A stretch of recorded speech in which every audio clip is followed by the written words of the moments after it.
Dr. Fields' hand shook as he turned the page of the magazine. His pulse raced, his brow was sweaty. He was nervous, he was frightened, he couldn't concentrate. He had never been a particularly moral person, but then he had neither been particularly brave. A little bit of either probably could have fixed this situation before it got to where it was. He had been out for a walk to clear his head when he had resolved to go find Clarence and talk to him again about the horse racing scam.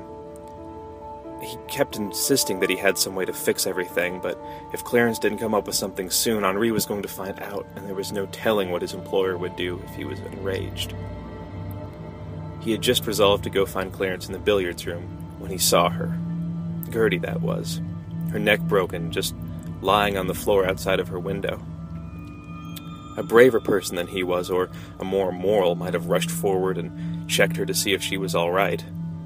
He might have seen if there was a pulse and been found caring for her, which certainly would have looked better than shrinking back into the shadows, which is what he did.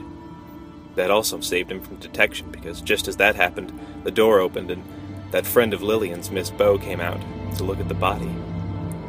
All Wilbur could think of was that Gertie was the only one besides he and Clarence who knew about the horse racing scam, and if she had talked to anyone, if anyone had found out, blame might be traced back to him. Without even thinking, in a daze, he grabbed her body and dragged it away some distance.